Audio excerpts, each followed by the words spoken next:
So here we are. This is the client here, Mr. Niyama. Nice to meet you. Nice to meet awesome. you. All the way from down under. From down under, Australia. Awesome. Yeah, Which part of Australia?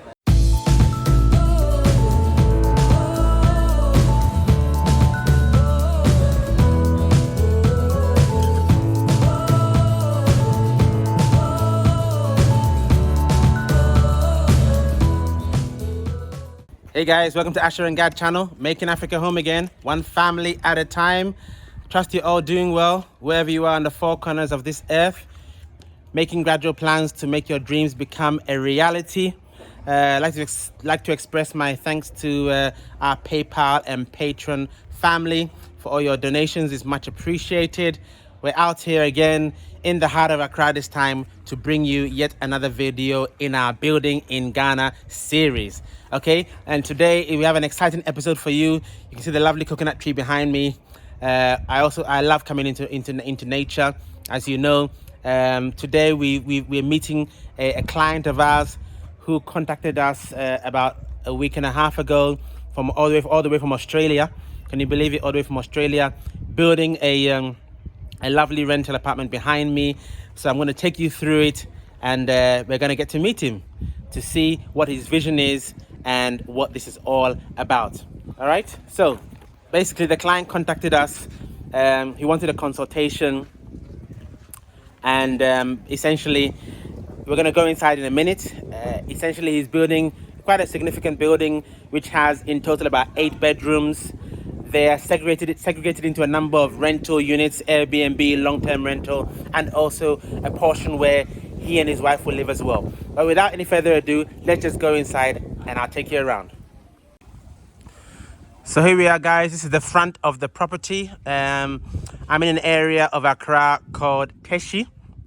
Okay, Teshi, some of you may know it. It's quite a populated area. Anyway, let's go inside and have a look, and I'll take you through the build for this client, and then we'll get to meet him as well just in a minute. All right, so we come in here, and this is the front of the property. Oops, sorry. This is the front of the property. On the ground floor, we have 3 rental units. Okay, in the old days in Ghana, they used to call it chamber and hall. So essentially, what you have in each of these, just climb up. You have like a living room. Okay, you have a living room, and then you have an ensuite bedroom just behind it. Okay, living room and ensuite bedroom just behind it, and I think there's a small area which can also be used as a kitchenette, let's say. Yeah, so that's the ensuite bedroom, and then you've got the living room area here. And in Ghana, in the old days, they used to call this chamber and hall, but let's just call it a rental unit for our purposes. Okay, so the client has 3 of these on the ground floor. Oh, so you got 3 of them there. 1, 2, 3. Okay, 3. And then initially, when this client built the building, they didn't plan to actually make it a story building. Initially, that plan came later on. So obviously, change of plans does mean some implications to your construction, some abortive work, but that's fine, because the more space you have, the better it is. The more real estate you have, the better it is for rental, retirement, etc., etc. So let's just go up and have a look. We're on the right hand side. I just go up this staircase. Okay, guys, I just go up this staircase. Okay, this is the entrance for the 2-bedroom apartment. Okay, so they will come up these staircase. Obviously there'll be balustrades and handrails around them once they're finished. So 2-bedroom apartment. On the side entrance, obviously we don't want to impact the 3 retail tenants, and this here will be a lovely 2-bedroom apartment. This is a terrace area, the client calls it. The 2 bedrooms, 2 ensuite bedrooms behind us here. 1 here, and then obviously 1 there. Again, a few errors here, which the client admits himself, in the sense that they haven't done the plumbing yet. So, and that's because when the house was originally built, the original plan was only ground floor. So there was no plans to go up a level. So therefore, all the soil pipes, the soil vent pipes, the toilet pipes, the drain water. There was nothing that comes upstairs. So now they put the flow on, put the cast on. They now have to drill and get all the pipes for the necessary drainage, excuse me, and water using equipment on the first floor. Okay, this is the living room area. And then here we have another couple of bedrooms. All right. This here will be divided up. So here we have, this is the end of the 2-bedroom apartment, okay, which is above 2 of the rental units on the ground, 3 rental units on the ground, a 2-bedroom apartment up here. Now we move into another section of the building, which is above the 3rd unit rental unit on the ground, okay, and this is where the family will live. Okay, it has an upstairs and a ground floor, 1 bedroom on the ground floor and 2 bedrooms here on the first floor. So that will be, if you like, a 3-bedroom home. Okay, all on the same compound. Obviously, you know, there are pros and cons of living with your tenants, as you can imagine. Yeah, obviously you can get a bit of control, but at the same time, you know, just think about that to see if that's something that you would like to do as well. I think this is more, because this family lives in Australia, this is more of a home, this part of it anyway, is more of a home that they will live in only when they visit. Okay, because they are still living out in Australia, so that's absolutely fine. Above us, there's going to be a staircase here that will lead to an area above here. He's going to do a flat roof. Oh, I wonder where he got that inspiration from. He's going to do a flat roof, a flat roof where people can sit and, you know, just have a good time. But slightly different from ours. He's actually going to have a roof over the flat roof, so he'll have lighting. We have lighting and all sorts of amenities up there for guests, drinks, etc. So that's really, really, really awesome. Let's go here. So here, this is a 2-bedroom apartment. Oh, sorry, 3-bedroom apartment. So this is one of the rooms in here, and this the other room is here as well. Okay. Currently, the staircase that leads to the one bedroom downstairs is what you can see in front of you. But the plan is to completely demolish all of this, okay, build around it and do some other nice finishing to lead towards downstairs, because this is meant to be a living room now. So again, that's part of the abortive work of I wouldn't say lack of planning, but I would say when they initially did the building, the plan was only to do the ground floor, so the vision of doing upstairs wasn't there yet. So now obviously, now the vision has changed. There's going to be some abortive work, which is fine, because I think to rent this number of apartments out is a very, very good vision economically as well. All right, so let's just head on downstairs to see what it's like on the ground floor. We just go down here carefully. Here we go. We'll be seeing the client in a minute. This is the ground floor apartment. You got a ground floor, you got a bedroom here, one bedroom down here, and then a living room space. So as I was saying, guys, the client called us specifically for an electrical consultation. They want ECG power to the house, 3-phase, which is always recommended especially for a house of this size. We will distribute it in a very sort of efficient manner. The rental units are quite small, so they'll only be on a single phase, but other parts of the house will be on 3-phase. They want a solar backup because they've already got some panels themselves. So we've gone around today to understand, how can we configure this solar system not to support the entire house, because obviously you're talking about 8 bedrooms in total here with air conditioning and everything. And if you're going to put all that on solar, then you have a lot of money, really. You need a lot of money really to do that. So we've come up with a design, a unique design that can allow him to support just the essential items in each and every part of his building, whether it's the rental unit or the 2-bedroom apartment or the 3-bedroom apartment. We've come up with a design that will allow him to put the solar for just the essential items. What are the essential items? The lighting, the fridge freezers, the ceiling fans, and the sockets, some sockets. Those are really the essentials. You do not need air conditioning when the power is out. You can use ceiling fans, okay? Obviously, depending on your area and how long the power goes out for. But ceiling fans are absolutely adequate, okay? And that will save you a bit of capital, all right? So we've come up with a plan for that. We've also helped him out.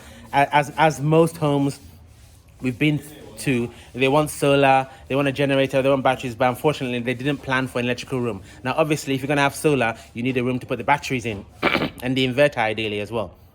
So we've come on site, looked at the layout, and we've put together an electrical schematic, which is very essential. And if you don't know what a schematic is, it's just, if you like, a manual. That's where everything starts. It's a manual that shows you how everything connects together, how the power comes in, how the meter connects, how the AVR, where the AVR goes, the surge protection, the generator connection, all the changeover switches, whether automatic or manual, and everything, how the whole system comes together. And then from that schematic, we will now produce a room layout for him. Okay, and again, there was no room envisioned in the beginning because obviously this is built a long time ago, so they didn't think of solar at the time. But we've come up with an area, a prime location that can allow him to locate the AVR, the solar, and the solar inverter for efficient delivery of power, and also to minimize his cost. Because there is some rework to do. You consider everything that a house, we consider every part of the electrical installation as it is now and minimize the changes so that the client can afford to do what he wants to do. So now let's go and meet the man himself, Mr. Niyama. But before we do that, let's just go for a quick break and we'll be right back. Are you looking to build your dream home in Ghana? Or are you building already? Would you benefit from regular site visits to monitor your building and receive regular progress reports? Well, if that's the case, and that's you, look no further. AsherGad Consultancy at your service. We offer the following services: electrical design, construction monitoring inspections, site progress reports, consultation for all items MEP, witnessing of testing and commissioning, periodic snagging, vetting of specialist subcontractors. We also report site activities to you to hopefully help you spend your money efficiently and much, much more. Get in contact for your building needs. Details on the screen. AsherGad Consultancy, making Africa home again, one family at a time.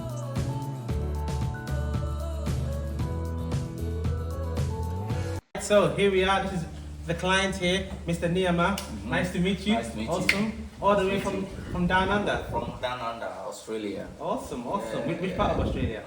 Queensland. Queensland. Okay. Yeah. Is that Brisbane? That's Brisbane. Oh, so what? Brisbane is the capital of Queensland, is it? Yes. Oh, okay. Yeah. So Queensland is like a county, like a state. The state. Oh, okay. Yeah. Okay. As in Queensland is the state, and then the city of Queensland is Brisbane. Okay. Yeah. Okay. We have Gold Coast. Gold Coast, yeah, I've heard of Gold Coast. Yeah, we have Gold Coast, and we have other cities like Toowoomba, and we have but the big town, which is the bigger city. Brisbane. It's Brisbane. Yeah. Are there a lot of Aboriginal people there? A lot of Aboriginal. They are everywhere. Aboriginals are everywhere in Australia. Awesome. They are great musicians and great friends. And you have some friends Aboriginal? Yeah. Okay, that's good. Well, is their land, isn't it? That's their land. That's the native. Exactly. Awesome. You're a musician yourself, right? I am a musician. Okay. I play music like a traditional drumming and dancing. Well, African traditional? Or? African traditional drumming and dancing. And nice. I work with kids. Okay. And also disability people. Oh, I see. Yeah, I go there and play. We play drums together and sing and dance and stuff. Nice. Oh, sounds interesting, inspirational, inspiring the kids, eh? Yeah. Nice one. So how long have you lived down under? I moved there in 2002. That's 20 years. Okay, yeah, so that was the first time I moved to Australia. Okay, so you've been there for pretty long time. Pretty long time. Yeah. Any plans to move back home soon, or you're still out there for a while? I don't have any plan of moving back at the moment, but on and off. Every couple of years, I like to come home. Exactly. Come and visit family and spend time with friends and stuff. Yeah. So. But seeing as this lovely mansion you've built here in this great vision, am I right to say that even though you live in Australia, home is sweet home, home is still Ghana? Home is home. Home is home, because sometimes you feel homesick because you miss your friends and your family, and it's great to be back. Of course. Even sitting down, the sun and the dust and everything. You know, sometimes that's something which you miss it. Exactly. And Exactly. also, home is remedy. Yes. You know, it's a medicine. It's a medicine, of course. Yeah. Back in Australia, certain things you get a lot of stress. Of course. Yeah. And it's always back, to fill up the tank. Yeah. To get get energy. New energy. It's true. That's it's true. That's it's it. true. So home is home. Yeah. I've been to Australia once myself, and I went to myself and Gad. We went to Melbourne and Sydney, and I remember I can't remember the island. Is it Phillip Island or something in Melbourne? And the 12 apostles. They call it 12 by the water, even though there's 8 now because it was a nice place. It's nice. It's nice. Yeah. But the flight is so long. But I was from the UK then. We had to do 8 hours to Dubai and then 17 hours to I think wherever it was, Melbourne or something. It was mad. Yeah. What about to Ghana? Is it how's the flight? I came by Emirates. So from Brisbane to Dubai, it's about 14 hours. And then from Dubai to Ghana, about 7 hours. So Dubai, Ghana is direct, yeah? It's direct. 14 is 21 hours. Yeah, and also from Brisbane to Dubai, also direct. Direct, okay, yeah, okay. Direct. But it's still long, isn't it? It's long being on the plane for 14 hours, you know. Exactly. Yeah, exactly. so. Awesome. But I'm used to it.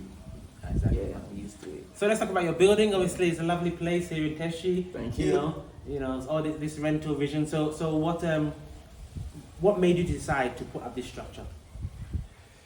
Because up this point, there's no land around. And Accra is getting bigger, this area is getting bigger, and people need a place where they can lay their head, So I decided to put that structure so that I can rent it for people who need it. Yes. Yeah, and also I can just enjoy myself living in the complex with the people, exactly. Whenever you come down to have family around. Exactly. So that's awesome. And how long have you done this? How long has it been since you started this construction? I started this when I was when I left Ghana. I moved to Turkey. Okay. I moved to Turkey. I lived in Turkey for 2.5 years. Then how was Turkey? Turkey, it was great country. The historical of the country is great, but I found it difficult with the people. Yeah. Okay. The racism and a little bit difficult. So right, for 2.5 years, I had enough of living there. That's when decided to go to Australia. Australia is a little better in that regard, is it? It's better. It's better. Okay. Much better. And also when I was in Turkey, I didn't get opportunity to do the music. Oh, I see. Yeah. Okay. Yeah. But when I moved to Australia, it was just there. It was just great, and awesome. Nobody looking at you like Turkey people calling me names, and you don't feel comfortable. Every time you go out, you come. You're on the edge. Yeah. Yeah.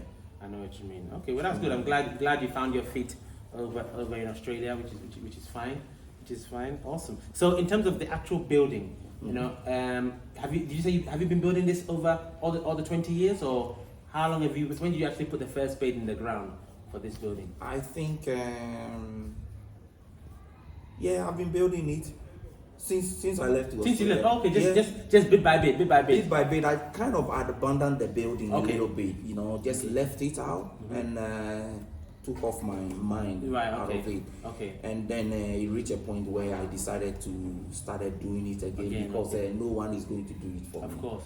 So I decided to do it again and also to put the next level up. The next level up. Well, good for you that your dad lives on the same compound, so he's able to look after it for you. My dad living here, so that's great. That's great. That's great. He has some goats and chickens around. Yeah, exactly. Yeah.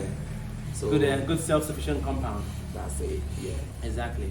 That's good. So in terms of the building experience, obviously, you were abroad and building it. How is your experience? Can you tell people how the experience of that has been, being abroad but building in Ghana? How have you been able to manage that process? Okay, when this building started, my dad is a builder himself, so he started building it with some of his friends. This is Dad, by the way? Dad, what's Dad's name? Samuel. Samuel. Yeah, Samuel. Well done, Samuel. Good job. Fantastic. Awesome. So he started this building here, you know, he built all the way to the top, and he's getting hold at the moment. Of course, so just ask him to relax and, you know, change. At the moment, I've changed all the builders who started building, because my dad's getting old, and sometimes when he's talking to them, they don't listen. Of course, it's a big challenge for me. Of course, and also because there are many of them. If anything that I wanted them to do it, they don't do it. They kind of overcome my dad. Of course, what they wanted to do. And that's a common thing, guys. I think that's what they want to do, and then I put the blame on him. Of course, because also I did that because he gave them the chance. To do that. So right now I have new guys who's been building for me, and so far so good. So good. Okay, that's good. So that's good. Sometimes you need to change people. Sometimes it happens. It's not ideal, but sometimes you have no choice. That's the challenge most of the time. Okay, awesome. That's the challenge. So I mean, do you have any advice for other people who are in your position? They don't live in Ghana, they're in the diaspora. Maybe I have some mates who haven't even thought about building in Ghana, you know, at all. You know, do you have any advice for them? Those who have an idea. Okay, my advice for people who want to do something like that always has to find the right people. The somebody they trust. To search for right people. You know, because the building materials are very expensive, and also living in abroad, you know, is very difficult. And if you are doing structure like this, and if somebody, you give the work to people to do it for you, and then they will just tells you lies, whatever they are going to buy. If the price is this, and then they will tell you this, and you know, that's not good thing to do. So my advice that always to look for right people, and who can listen to you, whatever you wanted them to do, they will listen to you and do what you want them to do, and then not to waste money. Fantastic. But then to try and come regularly as well, as much as possible. Regularly. To come regularly, so that you will look for the job work they are doing. Exactly. Awesome. But so finally, what made you decide to contact AsherGad? Through this building, you know, I've been watching different ideas, and then that's when I found you guys. And I'm very interested, and you guys are very interested for your program that you put it out there. So time to time we've been watching you guys, and we really like you guys. You know, that's made us to contact you so that we get support and help from you guys. Okay, fantastic. We're here to help your dreams come true. It's great, and hopefully everything will be beautiful to meet you too. In person. In person. Exactly. Awesome. Well, guys, there you have it. That's Mr. Niyama, you know, making Africa home again, one family at a time, as you know it. So thanks very much for watching. So you always be aware when AsherGad upload an educational video for your viewing pleasure. All right. So for me, it's from God is Kemesia, and for me, guys, Yebeshia. So see you next time.